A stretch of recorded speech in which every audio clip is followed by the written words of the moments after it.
아, 주일이 있다는 건 얼마나 큰 축복인지 몰라요. 정말 큰 축복이고, 제가 대학교 다닐 때 하루라도 마음이 편한 때가 없었거든요. 예, 늘 돈이 없었고, 밥값도 없고, 차비도 없고, 그리고 공부도 적성에 안 맞고, 등록금도 없고. 항상 그렇게 근심이 있었는데, 제가 살아남기 위해서 선택한 방법이 있었어요. 주일은 모든 근심을 내려놓는다. 주일은. 그게 되더라고요. 주일은 방세가 석 달이 밀려서 주인 아줌마 몰래 제가 방을 왔다 갔다 했거든요. 그 아주머니가 저를 몰랐겠어요. 알면서도 그분 독촉은 안 하셨어요. 나중에 생각해 보니까 그래요. 근데 저는 고양이 심장이라, 아니 쥐의 심장인가? 지금 몰래 숨어서 다니고 그렇게 했는데요. 그래도 주일은 모든 근심과 걱정을 다 내려놨어요. 제가 저한테 선포한 말이 있었어요. 나는 하나님의 딸이다. 주일은 나도 자유하다. 이것은 하나님께서 나에게 주신 특권이다. 그랬어요. 그래서 다음날 시험이 있고 제가 시험 공부를 제대로 안 하고 그랬어도 오늘은 걱정 뚝, 걱정 뚝. 신데렐라가 왜 파티에 갔잖아요. 그 왕자가 주최하는 파티에 갔는데 저는 그것보다도 주일 예배가 더 대단한 파티라고 생각했어요. 그래서 한 개밖에 없는 옷을 잘 다려서 입고 아침에 일찍 일어났어요. 6시면 일어나서 11시 예배는 주일을 사모하는 자에게 너무 늦은 예배예요. 너무 늦은 예배예요. 아침에 7시면 집에서 나올 수 있었어요. 그렇게 성전을 사모했고 여의도 순복음교회 가서 이제 본성전에 가서 예배를 드리는 때가 또 많이 있었는데 본성전에 갈 때는 아침에 7시 정도에 집에서 나왔거든요. 그래가지고 제가 있던 데가 잠실이었는데 거기서 300번이었나 320번이었나 좌석버스가 있어요. 그 버스를 타고 여의도로 가요. 그러면 아침에 한 8시 좀 넘으면 도착하거든요. 그러면 저만큼 혹은 저 이상의 열심히 있는 사람들이 이미 구름대 같이 와 있었어요. 9시 예배 드리려면 8시까지 가야 돼요. 그래서 거기서 기다렸다가 이제 그 사람들이랑 같이 물 밀듯이 안으로 들어가잖아요. 그러면 이제 들어가가지고 갑자기 성전문이 딱 열리면 쏜살같이 가야 돼요. 쏜살같이 가서 두 번째나 세 번째 자리에 냉큼 앉아야지 제일 앞자리에 가거나 어디 앉을까 돌아보는 사이에 다쳐버려요. 자리가. 그러면 제일 뒤로 가야 돼요. 그날 이제 예배가 끝나고 밖에 나가잖아요. 이제 예배 끝나고 나갈 때 이제 왜 여의도 순복음교회 그 사진 같은 거 보면은 그 동그랗게 생겼고 십자가 탑이 이렇게 있는데 가운데 그 건물 중간에서쯤에 큰 넓은 폭의 계단이 있어요. 그 계단에서 사람들이 이렇게 빽빽하게 내려오는 그런 사진이 있잖아요. 그 사람 중에 하나가 저였거든요. 내려갈 때 얼마나 사람이 많아요. 그럼 이제 하늘이 뻥 뚫렸잖아요. 나오면 밖에 나와서 하늘이 뻥 뚫렸고 저 이렇게 밑으로 보면 사람들이 저랑 똑같이 막 그 계단으로 내려가는데 그 많은 사람들이 같이 예배했잖아요. 제가 그때 좀 위기의식이 느껴지는 거예요. 하나님, 이렇게 사람이 많은데 제가 보이세요? 하나님, 제가 보이세요? 근데 저를 보셔야 돼요. 제가 하나님을 제일 사랑해요. 제일 사랑해요. 제발 하나님 저를 보세요. 이렇게 하면서 예배했어요.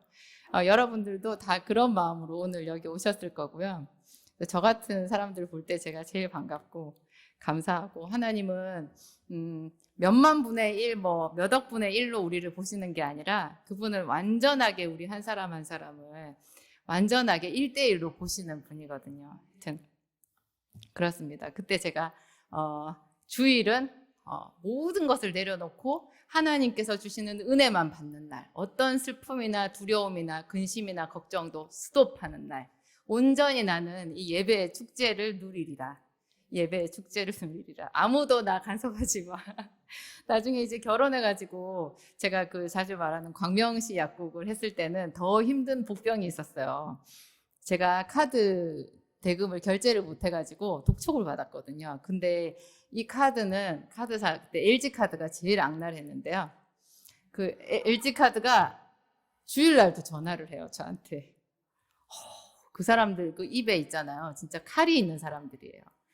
칼이 있는 사람들 정말 무서웠어요. 그래서 그때 제가 그런 날에도 주일은 모든 근심을 내려놓으리라. 나중에 제가 알게 됐는데 어떤 분이 있잖아요. 저처럼 하셨는데 그분은 저보다 훨씬 고수더라고요. 어떻게 했냐? 일주일에 하루만 걱정하는 날을 삼았대요. 저는 일주일에 하루만 저를 해방했잖아요. 그분은 일주일에 하루만 걱정하는 날을 하셨더라고요. 오늘 제가 말씀드린 이렇게 준비한 말씀의 제목이 능력 있는 기도를 위한 7번 선포잖아요. 그 선포 중에 하나를 제가 지금 여러분한테 말씀을 드린 거예요. 오늘은 자유하는 날. 오늘은 모든 근심 스톱. 오늘은 완전히 하나님께만 집중하고 내가 행복을 누리는 날이다라고 제가 선포했더니 근심과 걱정이 진짜 스톱이 되더라고요. 이런 거를 여러분 늘 기도하는 것에 활용하는 방법에 대해서 제가 오늘 말씀을 준비했습니다. 오늘 본문 말씀 읽어볼까요? 로마서 6장 13절 14절.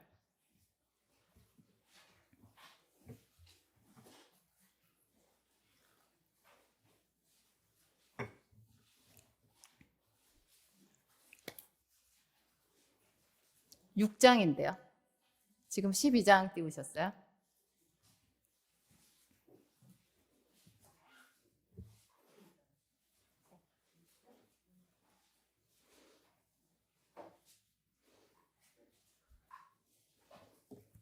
찾아야 되나? 얼른 안 나오네요.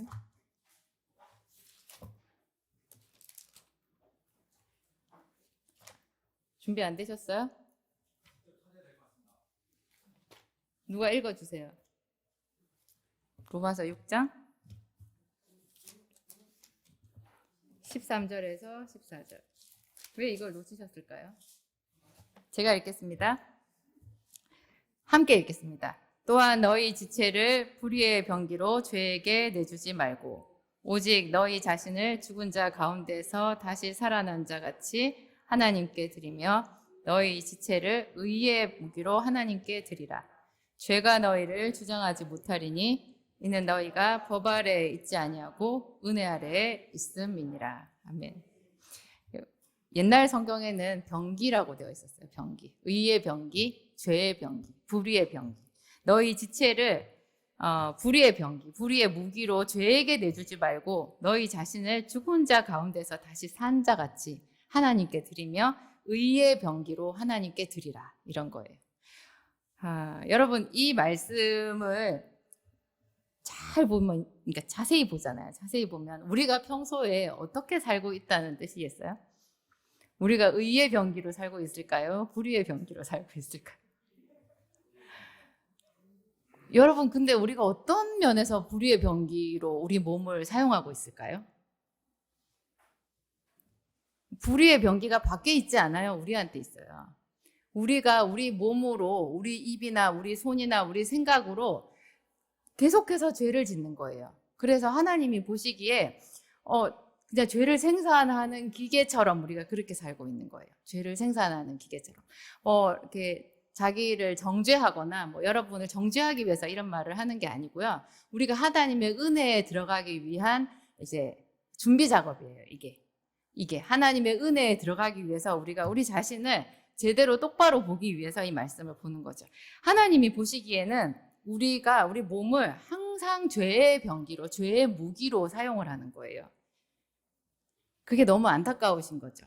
그래서 너희가 그거를 좀 바꿔서 죄를 짓지 말고 의를 짓는 병기로, 무기로 너희 자신을 사용해라.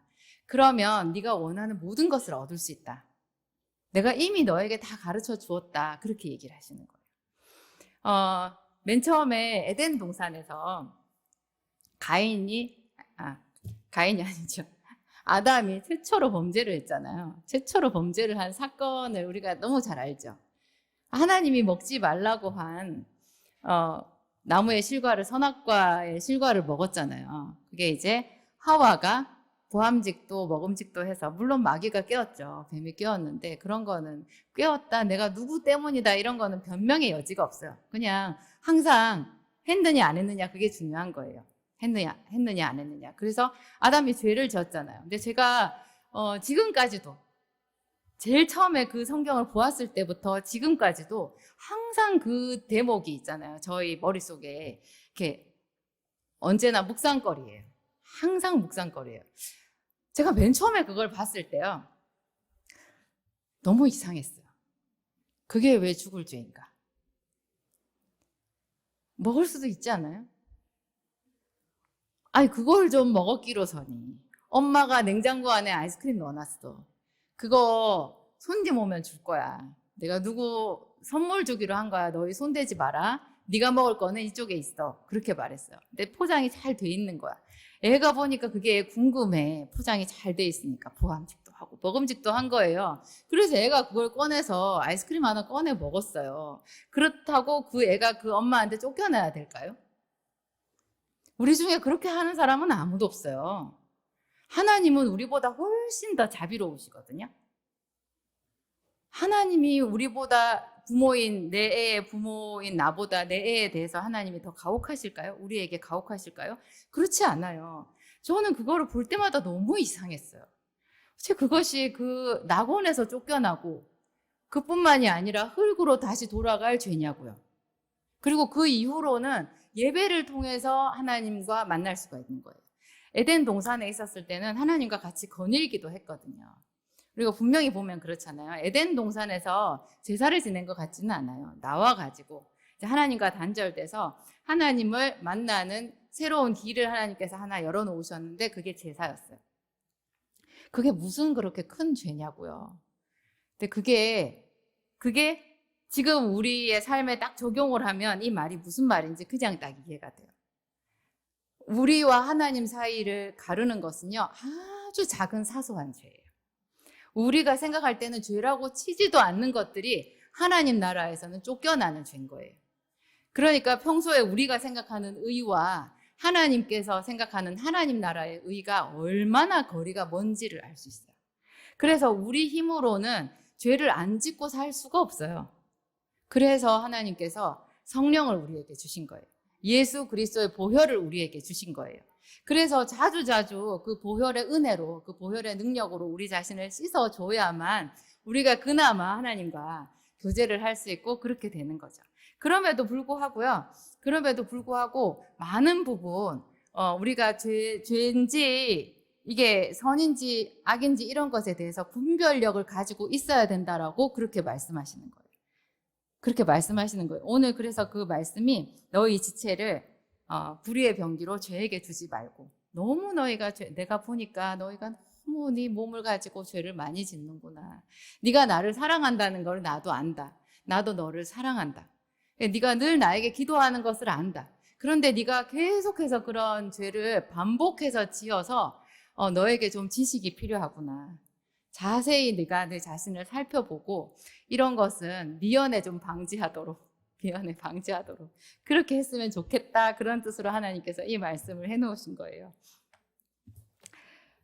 제가 하나님께서 저한테 좀 이렇게 따뜻하게 안 해주시고요. 저는 좀 매를 많이 받고 하나님께 책망을 많이 들었어요. 하나님께 책망을 많이 들었는데 저는 그래서 하나님이 저를 참 사랑하지 않으시나 막 이런 생각도 많이 했었는데요. 지금 와서 보니까 제가 그때 그런 말씀을 안 들었다면 이 목회자로서 사모 일을 하면서 얼마나 내가 더 죄를 많이 지었을까 그런 생각이 드는 거예요. 왜냐하면 우리가 하나님께 어떤 성령을 받고 은혜를 받잖아요. 그러면 자기도 모르게 하나님이 나와 함께 하시고 나는 죄사함을 받았고 어떤 특권층이 돼요. 그래서 사실은 내가 아무것도 없는 것 같으나 내가 부요한 자요. 내가 비천한 자 같으나 존귀한 자요. 이게 어느 정도는 맞는 말이잖아요. 그렇게 해서 이런 마음으로 너무 주변을 있잖아요. 많이 찌르는 자가 될 수 있어요. 판단하는 자가 될 수 있어요. 정말로 그렇게 돼 있어요. 게다가 이제 제가 제 삶을 하나님께 드렸고 그리고 남편과 함께 그 가난하고 촉박한 그런 그 목회자의 생활을 쭉 하면서 교회를 이렇게 하고 제가 매일 기도하고 하니까 얼마나 그러기가 더 쉽겠어요. 그럴 줄 알고 하나님께서 미리 저한테 엉덩이를 한 대 세게 때리셨어요. 그게 이제 제가 대학교 2학년 때, 3학년 때쯤이었나요? 그때 학생이었을 때 청년부에서 그 수요 예배를 드리는 날이었어요. 그래서 제가 그때도 정말 하나님을 사모했죠. 그래가지고 그 수요 예배는 우리 한 30명 정도 되는 그 청년들, 우리 그 교회 청년부는 작았거든요. 교회는 컸지만. 그래서 거기서 딱 요만한 성전이었어요. 요만한 성전에서 예배를 드리는 날이었고, 그때 청년부 회장님이 우리 목사님이었어요. 그래가지고 목사님 앞에서 청년부 회장인데요, 웬만한 전도사님, 목사님 하나도 뭐 부럽지 않을 정도로 기도 인도를 잘하셨어요. 제가 그 모습에 완전히 반했죠. 완전히 반했죠. 그날도 아마 저분께서 기도 인도를 하셨던 것 같아요. 그 수요일 날. 그래서 저는 이제 저 가운데 저쯤 어디 앉아가지고요, 뜨거운 마음으로 수요 예배를 드리러 왔고, 그래서 이제 통성 기도를 할 때 그 타이밍 있잖아요. 그때 정말 기도를 열정적으로 할 수 있고, 뭔가 내 속에 이렇게 묶여있던 거 다 풀어버릴 수 있는 은혜를 그냥 폭포수처럼 받을 수 있는 그 찰나거든요. 그거 놓치지 말아야 돼요. 그래서 제가 거기 앉아가지고 통성기도 시작할 때를 딱 해가지고 그 순간 타이밍 해가지고 저도 주여 하면서 있잖아요. 기도를 딱 시작을 했는데, 아이고 세상에, 하나님께서 정말로 무섭게 저한테 딱 한 말씀을 하셨어요. 네가 뭔데 내 딸을, 이렇게 말씀하시는 거예요. 네가 뭔데 내 딸을 점점점. 네가 뭔데 내 딸을. 이제 하나님과 저 사이에만 알죠. 그게 무슨 말인지. 저는 너무너무 충격을 받았어요. 그 순간에는 그 딸만 하나님 딸이고 저는 딸이 아닌 거예요. 네가 뭔데 이렇게 하셨으니까. 그죠? 근데 무슨 얘기였냐면은, 우리 청년부에 그때 저는 대학교 한 2학년 3학년이니까 23살 2살 그럴 때였는데, 우리 그 교회 청년부 안에 28살 먹은 언니가 있었어요. 그때 저한테 그 언니는 왕언니였어요. 우리 22살, 23살 그쯤 됐을 때 5살 많으면 나이 차이 큰 거거든요. 근데 그 언니가 저랑 뭐 친한 사이는 아니었고, 근데 그 언니가 청년부 안에서 다들 조금씩 이렇게 고개를 설레설레 흔드는 그런 존재였어요. 그 언니가 그냥 조금 미안한 말이지만 우리끼리는 막 수군수군 할 정도는 아니었는데, 그냥 그래 너도 그렇게 생각하지, 나도 그렇게 생각해, 저 언니는 그렇지 이렇게 생각하는 정도 있잖아요. 우리가 뭐 그분을 왕따를 시킨 건 아니었어. 그분이 우리가 생각하는, 서로 말 안 해도 생각하는 게, 그분은 좀 푼수기가 있다, 그런 거였어요. 그래서 28살이면 사실 정말 예쁘고 결혼을 해야 되는 그런 좋은 나이였는데, 그분은 그때, 그 언니는 뭐 이렇게 밥 먹고 이를 안 닦았는지 고춧가루도 하나씩 묻어 있고, 머리카락도 좀 이상하고, 그냥 남자 청년들 앞에서는 너무 해프게 웃고, 하여튼 좀 그랬어요. 그리고 누가 봐도 조금 불편한 하여튼 그런 사람이었거든요. 그래서 나도 그분이랑 좀 친해 보려고 하다가 자꾸 엉뚱한 소리를 하고 대화도 잘 안 되고, 그래서 그냥 조용히 이렇게 떨어져 있었는데, 그분이 나름 다들 그런 식으로 해서 청년부에서 좀 외로웠나 봐요. 근데 주일학교 교사로 봉사도 한다고 그렇게 들었었거든요. 그 교사로 봉사하는 건 전 잘 모르니까 그랬는데, 그 수요일이 있기 그 한 3일 전 주일이잖아요. 그날 주일날 그 자매가 교회에서 쓰러졌대요. 그래가지고 병원에 실려갔다라는 얘기를 제가 들었거든요. 근데 그 소리를 듣고는 내가 그냥 이러고 말았어요. 내가 그 다음에 무슨 뜻이겠어요? 나 그럴 줄 알았어. 그러니까 왜 그렇게 사람이 덜 떨어져가지고 그러냐고, 그렇게 제가 생각하고는 잊어버렸거든요. 그럼 너무 사소한 거 아니에요? 진짜 그랬어요. 저는 딱 거기까지였거든요. 그랬는데 하나님께서 그날 저한테 네가 뭔데 내 딸을, 그랬어요. 제가 얼마나 무서웠는지. 그날 회개로 끝났어요. 하나님, 죄송해요. 잘못했어요. 살이 막 후달달달달 떨리는 거예요. 근데 이런 일 여러분 많지 않나요? 교회 안에서나 직장에서나 이런 정도의 일은 정말 비일비재한데요. 그 음성을 들었던 제가 복이 있는 거예요. 그것을 제가 듣지 못했으면, 이 개척교회 해가지고요, 개척교회에는 다 가난한 사람 와요. 그리고 지팡이 짚은 할머니들 오시고요.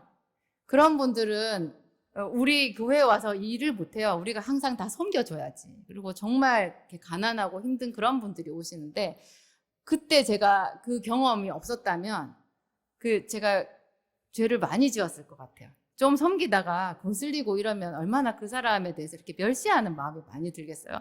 그런 생각이 이렇게 올라올 때마다 항상 제 귀에 들렸어요. 네가 뭔데 내 딸을. 네가 뭔데 내 딸을. 그래가지고 언제나 제가 그 사람들에 대해서 이렇게 제 마음을 낮추고 이렇게 해야 된다는 그 마음이 많이 들었었죠. 그러니까 사람을 살짝이라도 지나가는 것처럼이라도 무시하는 거, 그거 굉장히 큰 죄인 거예요. 굉장히 큰 죄예요. 그래가지고 제가 수요 예배 가서 기도하는데 하나님이 제 기도 못 들어주시겠다고 한 거예요. 네가 그렇게 내 딸을 무시해놓고 여기 와서 지금 나한테 기도하느냐? 그렇게 말씀하신 거예요. 그러니까 우리 정말 우리 자신을 돌아봐야 되고요. 한 사람 한 사람에 대해서 그런 나보다 남을 낮게 여기는 마음, 그런 게 있어야 되고, 그런 게 있나 없나 잘 봐야 되고, 항상 하나님 앞에 기도해야 되고 그런 것 같아요. 제가 그 불의의 병기, 우리에게 있는 그러면 굉장히 사소한 그런 죄 있잖아요. 너무너무 사소한 그런 것에 대해서 제가 몇 가지를 한번 추려보았는데요. 게으름이에요. 게으름. 제일 첫 번째로 제가 딱 꼽은 게 게으름인데, 아까 저기 띄워주셨죠. 로마서 12장 9절에서 11절. 저기 보면 한번 같이 읽어볼까요? 사랑에는 거짓이 없나니 악을 미워하고 선에 속하라. 형제를 사랑하여 서로 우애하고 존경하기를 서로 먼저 하며 부지런하여 게으르지 말고 열심을 품고 주를 섬기라. 이거 그냥 읽으면요 후루룩 지나가요. 후루룩. 저기서 어떤 게 마음에 확 와닿는 구절이 있어요. 저는 국민학교, 우리 때는 국민학교라고 그랬는데, 국민학교 때부터 중학교, 고등학교 장장 12년 동안을 일주일에 한 번씩 교장 선생님의 훈화 말씀을 들었거든요. 우리 다 그렇게 들었죠. 방학 때 빼고는 월요일은 항상 운동장 조례가 있는 날, 비가 오면 방송 조례를 하는 날이었어요. 그죠? 그래가지고 교장 선생님께서 착하게 살아라, 열심히 공부해라, 장래 너희는 이 땅의 새싹들이다, 뭐 이런 말씀, 부모를 공경해라, 예의 바르게 살아라, 뭐 이런 거 말씀해 주시잖아요. 그런데 너무너무 많은 그 교장 선생님 훈화 말씀을 들었는데, 이렇게 큰 무슨 뜻으로 말하는지 이런 내용을 제가 말할 수 있을 뿐이지, 그때 그 교장 선생님 훈화 말씀 중에서 그분들은 항상 준비를 많이 하고 훈화 말씀을 하셨을 거예요. 근데 제 기억에 남는 거는 없는 거예요. 어떤 교장 선생님도 제 머릿속에 한 장면도 없어요. 근데 성경에도 제가 로마서 12장 9절에서 11절을 읽다가 어라, 교장 선생님이 여기도 계시구나.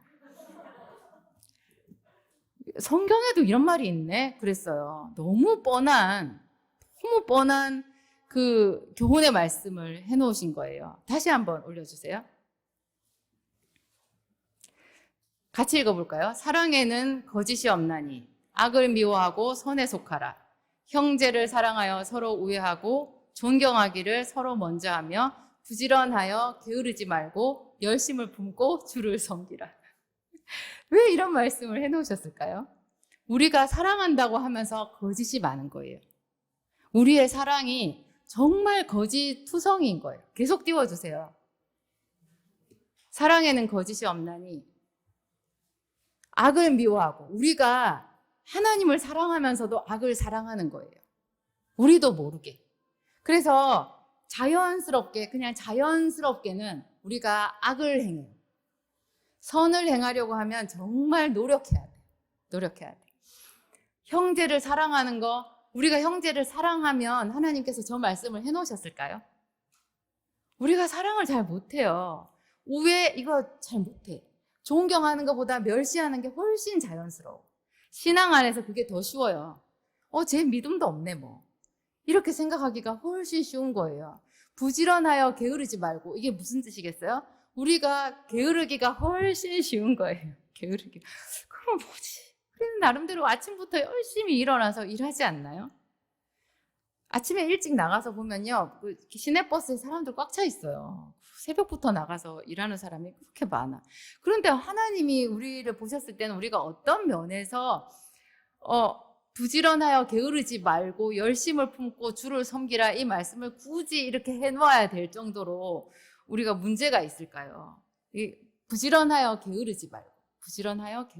이 게으름이요, 제가 생각해 보니까 그래요. 이게 미루는 거예요. 해야 되는 일을 있죠. 미루는 거예요. 우린 미루는 거 하면은 이해 금방 되죠. 게으르다고 하면은 내 마음에 나는 아닌 것 같아. 그건 좀 심한 말인 것 같아. 너무 심한 말이고 나는 그렇지는 않아 이렇게 생각하는데 이 미루는 거를 생각해 보면 그냥 탁 와닿는 거예요. 지금 바로 시작해야 되는 일을 1시간 뒤로 미루고 2시간 뒤로 미루고 오늘 해야 되는 거를 내일로 미루고 이번 주에 해야 되는 거를 다음 주로 미뤄요. 기도를 시작하기로 했어요. 오늘부터 하기로 했어요. 오늘부터 못해요. 그죠? 내일부터 하지 뭐. 이렇게 되는 거예요. 이 미루는 이런 게요, 우리한테 너무 체득이 되어 있는 거죠. 그런데 이런 그 일에 대해서 하나님께서 부지런하여 게으르지 말고.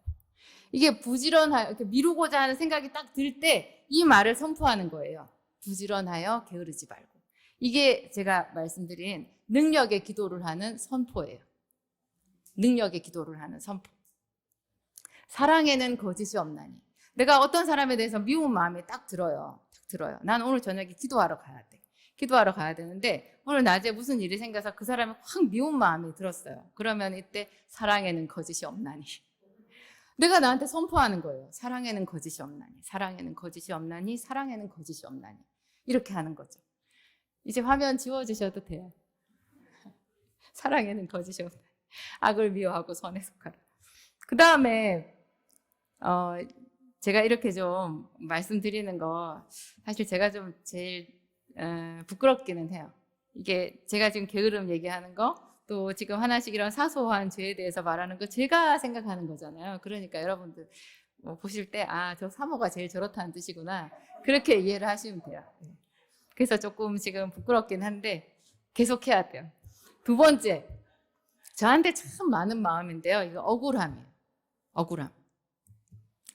억울함이 있어요, 우리한테. 제가 그 학생 때 이것도 복음서를 읽다가 탁 수독돼가지고 어떤 부분에 제 눈에 불이 탁 켜지고 걸려서 못 넘어가던 어떤 장면. 깜짝 놀란 그 예수님의 말씀이 하나 있었는데요.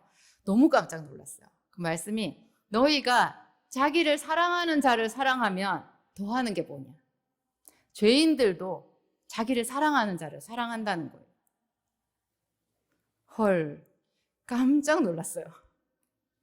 자기를 사랑하는 자를 사랑해 주죠. 근데 우리가 항상 그런 게 섭섭해서 밉잖아요. 상대방이 나한테 그렇게 해서 그런 게 왔기 때문에 거기에 대한 정당한 반응으로 우리 생각할 때는 그게 정당한 거예요. 제가 나한테 그렇게 했으니까 나한테 섭섭한 마음이 들고 제가 나를 이렇게 압제를 하니까 내가 억울해요. 억울해. 나를 몰라주니까 억울한 거예요. 그러면 그 사람이 그렇게 했기 때문에 내가 이런 마음이 드는 건 너무 당연한 건데 이 당연한 것대로 가면 이게 불의의 병기가 되는 거예요. 불의의 병기로 우리를 죄에게 내주는 것이 되는 거예요. 그렇게 실컷 죄에 대해서 죄에 내 몫을 다 내주고 내 생각을 죄에 다 내준 다음에 여기 와서 기도를 했을 때 그래서 하나님이 잘 안 느껴지는 거죠. 그 싸움을 바깥에서 하루에 7번씩은 하셔야 돼요. 7번씩 하면서 그거를 캐치를 해내가지고 그런 느낌이 들 때마다 이런 하나님의 말씀 있잖아요. 사랑에는 거짓이 없다. 부지런하여 게으르지 말고. 네가 너를 사랑하는 자를 사랑하면 하는 게 더 하는 게 뭐냐. 그런 말씀 있잖아요. 또 베드로도 이런 말을 했어요. 죄가 있어서 매를 맞고 참으면 뭘 더 하는 게 있냐는 거예요. 우리는 억울할 때 왜요? 난 죄도 없는데 내가 왜 맞냐고. 내가 왜 이런 소리를 들어야 되냐고. 그런 거예요. 근데 하나님 나라에서는 그거를 참는 게 당연한 건 거예요. 그게 의의 길이고 그게 그리스도인의 길이고 죄가 있어서 내가 맞았다. 그건 너는 맞을 만했으니까 맞았지. 그렇게 되는 거예요. 근데 이게 참 어렵죠. 이거를 잘해야 되는 거예요. 억울함. 그러면 또 어떠냐면은 마음이 착한 사람들이 있어요. 저는 좀 착하고 하진 않거든요. 제가 좀 그래서 야곱을 좋아해요. 야곱을 와, 이 사람이 믿음의 사람이라고? 그 믿음의 사람이라는 거 그럼 나도 한번 해볼 만 하겠다. 그렇게 생각이 들었는데 야곱은 왜냐하면 형을 속이기도 했고 좀 그렇잖아요. 그래가지고 또 자기가 속기도 하고 그래서 그런 인간적인 면모를 봤을 때 야곱 같으면 나도 할 수 있겠다 이런 생각이 들었는데 제 주변에 보면 착한 사람들이 있어요. 참 부드럽고 내가 성질을 내도 잘 받아주고 이제 그런 사람들이 있는데 이런 사람들한테는 또 그러면 이런 사람들이 정말 하나님의 사람이냐? 그 사람은 그 사람 나름대로 또 어려운 것들이 있어요. 그게 뭐냐면 착한 사람한테는 고집이 있어요. 남들한테는 다 이렇게 유들유들해. 그런데 자기 나름대로 절대로 양보하지 못하는 단단한 고집이 있어요. 그 고집 하나님 안에서 제대로 된 건지 잘 확인해 보셔야 돼요. 이 고집이 신앙 안에서 정말 다니엘이 가졌던 그런 한결같은 그런 고집인가? 대부분 우리의 고집은 그냥 고집이에요. 다니엘 같이 그런 게 아니고 그냥 내 감정이 싫은 거지. 그죠? 내 육체의 소욕계 안에 있기 때문에 싫은 거죠. 그런 고집은 전부 하나님 안에서 우리가 불의의 병기가 되는 그런 고집인 거예요. 그 고집 때문에 자식을 힘들게 하고 아내를 힘들게 하고 남편을 힘들게 하고 주변 사람들을 힘들게 하는 거죠. 그래서 우리가 분명히 주의 이름을 부르고 교회에서 은혜도 많이 받았는데 수도 없이 우리 자신을 불의의 병기로 드리는 게 되는 거예요. 불의의 병기로. 그래서 예수님께서 오늘 로마서에 말씀하시기를 악을 미워하고 선에 속하라. 악을 미워하고 선에 속하라. 그 사람이 나한테 그렇게 해도 나는 거기에 대한 내가 생각한 정당한 반응으로 가지 않고 하나님 나라의 법대로 행해야 되겠다. 그렇게 하는 거죠. 근데 그게 우리 힘으로 안 돼요. 못 하잖아요. 그래서 기도하는 거예요. 그래서 주여 이름 부르는 거예요. 저는 못하겠어요. 도와주세요 하는 거예요. 그거를 순간순간 우리가 삶 가운데서 하잖아요. 생활 속에서. 그런 걸 하루에 한 7번 정도 하고 기도의 자리 나와보세요. 정말 하나님이 두 팔 벌리고 와서 기다리고 계세요. 기도가 잘 돼요. 7번 아니라 한 번만 하셔도요. 하나님이 얼마나 기뻐하시는지 몰라요. 그게 왜냐하면 어떤 한 가지가 딱 걸리잖아요. 그러면 그 한 가지로 내 삶이 수십 년 동안 살아왔던 내 삶이 쫙 꿰어져요. 내가 이 똑같은 식으로 얼마나 많은 죄를 지어왔는가가 딱 보이는 거예요. 그 죄가 한번 보이면요. 한 3일 정도는 밥맛이 없어요. 정말 밥맛이 없더라고요. 제가 그런 경험을 많이 했어요. 매를 많이 맞은 사람이 이렇게 말하는 거예요. 하나님께 매를 많이 맞았어요. 저한테 지혜가 없다고 그러셨고, 저한테 악하다고 그러셨어요. 저한테 사랑이 없다고 말씀하셨어요. 사랑이 없다고. 그렇군요. 하나님, 제가 사랑이 없어요. 그래서 하나님을 사모하는 거예요. 더 좋아요, 오히려. 더 좋아요. 그 말은 무슨 말이냐? 네가 나한테 와서 구해라. 내가 너를 도와주마. 그러면 너는 정말 하나도 힘들이지 않고 그 사람 용서할 수 있어. 내가 너 도와줄게. 내가 네 힘으로는 못해. 나한테 도와달라 그래. 그러면 내가 너한테 그리스도의 마음을 줄게. 성령의 마음을 줄게. 그것이 네 삶을 묶고 있는 모든 것 다 풀어버린다? 너 그러면 하늘의 보화를 받아. 그렇게 하나님께서 말씀하시는 거예요. 말씀하시는 거예요. 그리고 또 사람들이 잘 넘어지는 거. 하다 말다 하는 거 있잖아요. 하다 말다 하는 거. 저도 하다 말다 이거 되게 잘해요. 이거 잘했어요. 그래가지고 제가 한번 그것도 하나님께 혼이 났는데요. 제가 하나님께 삐졌거든요. 제가 유튜브 기도학교에서 말씀드린 적 있어요. 저기 광명시 소화동에서 약국을 하는데 하루 종일 기다려도 손님이 안 오잖아요. 너무 안 왔거든요. 그거 500원짜리 쌍화탕 한 병 사가는 손님까지 합쳐서 하루에 10명 미만이었어요. 5명밖에 안 오는 날도 있었던 것 같아. 그러니까 평소에 매출액, 내가 얻는 수익이 아니라 매출액이 2만 원, 3만 원밖에 안 되는 날이 부지기수였어요. 제가 거기서 얼마나 기도를 했겠어요. 하나님께 도와달라고. 아무리 기도를 해도 아무도 안 와. 그러니까 어느 날 제가 그냥 문 닫고 집에 가버렸어요. 문 닫고 집에. 그러면서 제가 가면서 정말 씩씩거리면서 샷다문을 탁 내리고 있죠. 쌩 하고 돌아서면서. 그게 하나님 앞에 제가 시위한 거예요. 쌩 하고 돌아서면서 흥. 손님을 보내주셔야 일을 하지. 손님을. 그래가지고 제가 집에 가버렸어요. 나가니까 그때가 요맘때쯤이었던 것 같아요. 참 햇살이 좋고 바람이 시원하고 아침 9시부터 밤 9시까지 그 약국안에 있는 거예요. 지나가면서 보면 약사님들 가운 입고 앉아 있으니까 그림같이 참 좋겠다 이런 생각이 든다고 하대요. 다른 분들은 든다고 하는데 거기 한번 있어 보세요. 그렇지 않아요. 너무 괴롭고 저는 항상 유리상자 안에 갇혀 있는 것 같았거든요.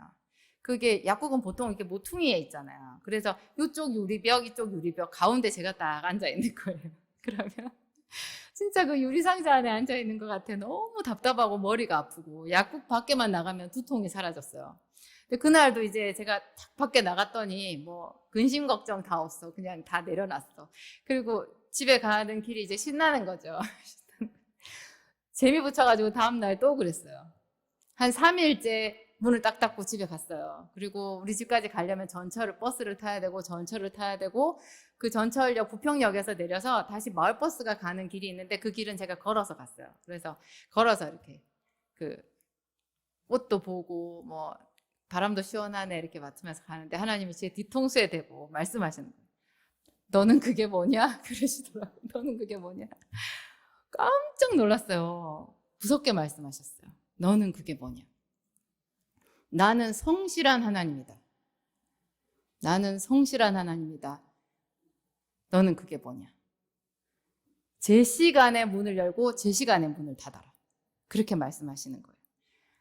아, 정말 무섭더라고요. 성실한 하나님, 성실한 하나님. 사람이 말을 하는 거는요, 우리 귀에 잘 안 들어와요. 그래서 그냥 듣고 뭘 이렇게 하면서 딱 맞짱 뜨면 그냥 잊어버릴 수 있잖아요. 걔는 꽃표, 나는 동그라미 이렇게 할 수 있는데 하나님께서 우리에게 말씀하시면 그렇게 못해요. 그래서 마지막 심판대 앞에 우리가 가면은 정말 두려울 것 같아요. 예수님의 보혈이 없이는 진짜 그 앞에서 두렵지 않을 사람이 아무도 없을 거거든요. 하여튼 하나님께서 이따금씩 저를 책망하실 때 그랬어요. 그러니까 얼마나 그게 하나님의 사랑이겠어요. 그죠? 버린 자식이에요. 아무 책망을 못 받으면 버린 자식이에요. 우리가 성경에도 이런 책망하는 말씀이 참 많아요. 여러분 잠언서를 읽어보면요. 잠언서 안에 게으른 자는, 어리석은 자는, 그죠? 또 뭐가 있어요? 게으른 자, 어리석은 자, 악한 자는. 뭐가 많은데 갑자기 생각이 안 나요. 다 그런 거예요. 저는 그것도 성경을 읽다가 뭐 내가 볼 거는 별로 없네 그렇게 생각했어요. 내가 볼 거는 이거는 누가 봐야 되고 이건 누가 봐야 되고 누가 봐야. 근데 뭐 하나님은 이런 말씀을 이렇게 해놓으셨을까? 누가 그렇게 게으르다고, 누가 그렇게 악하다고. 어떤 사람이 악하기는 하더라. 그러면서 그 사람은 좀 이거 보면 좋겠다. 그렇게 생각하면서 보다가 어느 날 제가 깨달음이 온 거죠. 이게 나구나. 이게 나구나. 하나님은 굉장히 크시고 너무 인자하시고 품격이 높으시고 거룩하시고 그런 분이시잖아요. 제가 19살 그 고3 때 이제 학력고사가 끝나고 난 뒤에 저희 반에 제가 그냥 얼굴만 아는 친구가 있었는데 그 친구가 한 학부형을 소개를 해줬어요. 자기가 3년 동안 치아 교정을 받던 그 치과 병원의 원장님이래요. 그 원장님이 과외 선생을 구한대요. 아들을 위해서. 그래가지고 그 학생이 이제 고3이 되는 애인 거예요. 고2. 우리 이제 막 대입시험 봤는데 그 얘한테 네가 와서 내 아들을 좀 가르쳐라, 수학 좀 가르쳐주라 그렇게 말을 해서 얘가 화들짝 놀래가지고 자기가 어떻게 이제 고3 되는 애 수학을 가르치냐는 거예요. 그래가지고 나한테 와서 내가 원장님한테 말씀드려 볼 테니까 네가 그 집에 가서 과외해봐라 그렇게 얘기를 해서 저는 너무 좋았죠. 가가지고 이제 뭐 제가 원체 집이 가난했으니까 이제 그 집에 이제 그 의사 선생님 도움을 제가 많이 받았어요.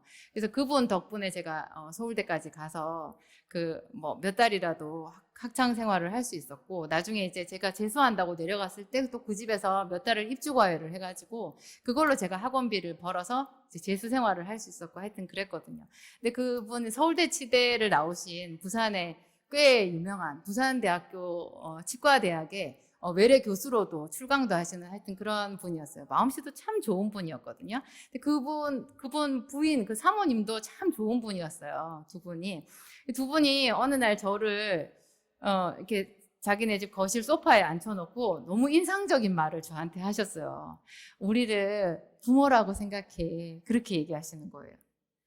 우리를 어렵게 생각하지 말고 부모라고 생각해. 그랬어요. 제가 그 소리를 들으면서 이것이 꿈인가 생신가 그랬어요.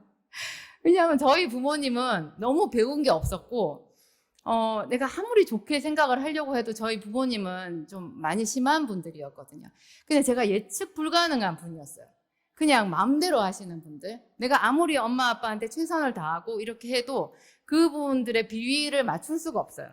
특히 저희 엄마가 많이 그러셨는데, 그래서 제가 참 힘들었거든요. 근데 이분들은 품위가 있으시고 그 교양도 있으시고 그런데다가 자애롭고 사랑도 있고, 그래서 나를 부모라고 생각해 이렇게 말했으니 제가 얼마나 황송했겠어요. 그런데 잘 알죠. 그게 될 수 없다라는 것을.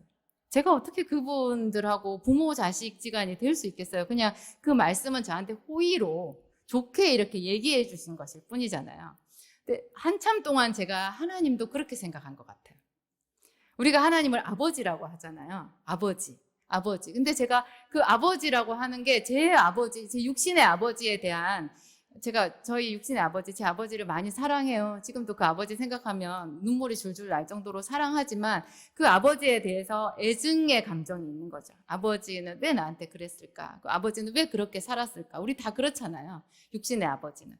근데 그런 게 그게 어떤 이렇게 편견이 돼가지고요. 하늘에 계신 아버지에 대해서 좋은 마음을 가지기가 참 어려운데 그거를 이렇게 하나씩 깨뜨려 가기 시작한 것이 신앙생활의 여정인 것 같아요. 그래서 어떤 순간에 정말 이분이 내 아버지시구나.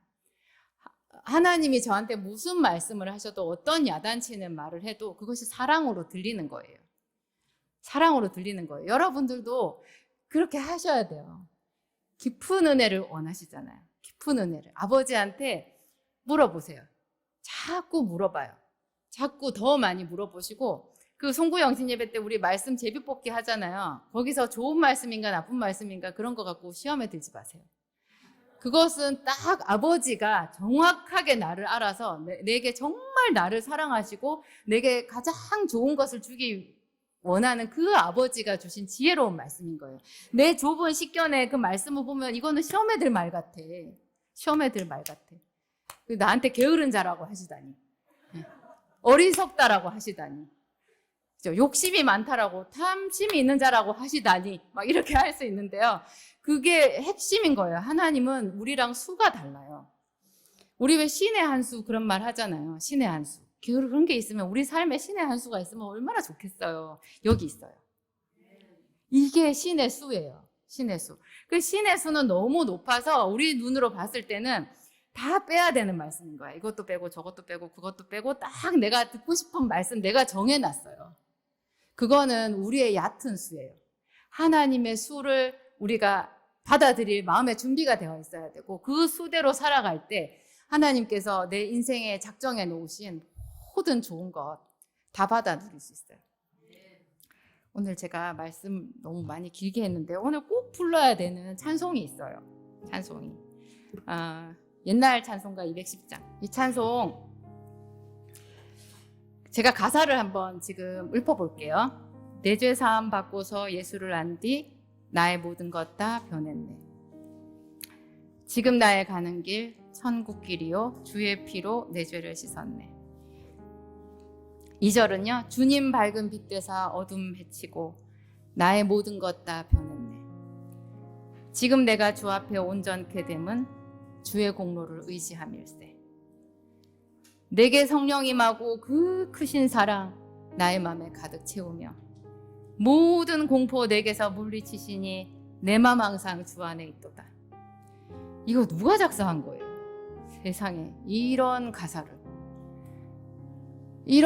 썼어요. 찬송가에는 다 이런 것들이에요. 근데 제가 오늘 이것만, 내 죄 사함 받고서 예수를 안 뒤 나의 모든 것 다 변했네. 모든 것. 여러분 주변 환경이 깜깜할 때 부르는 찬송이에요. 이거 내가 복을 많이 받아서 좋은 집에 살고 자식들이 다 잘 되고 내가 원하는 거 다 했을 때 이거 부르는 찬송 아니에요. 지금 부르는 찬송이에요. 믿음은 모든 것을 우리 앞으로 당겨와요. 그냥 나는 지금 갇혀 있는 것 같아. 나는 여전히 어려워. 나는 여전히 억울해. 그때 부르는 찬송이에요. 내 죄 사함 받고서 예수를 안 뒤 나의 모든 것 다 변했네. 지금 나의 가는 길 천국길이에요. 지금이에요.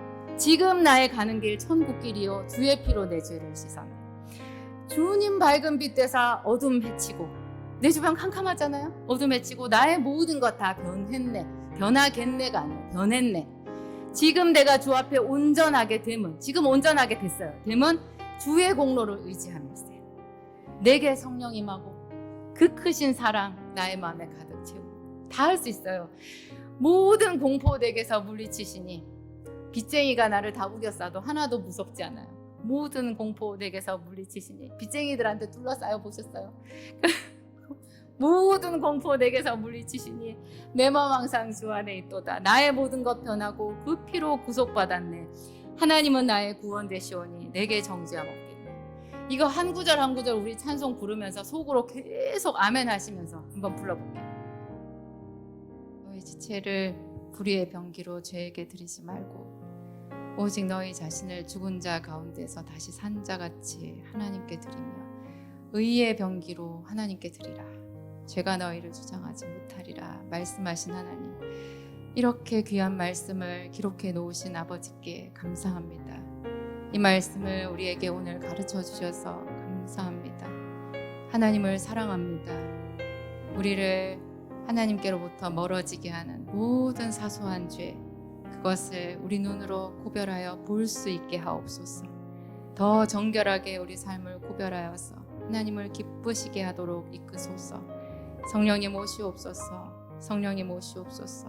우리 자신을 구별하여 하나님께 드립니다. 성령님 이 시간에 오시옵소서.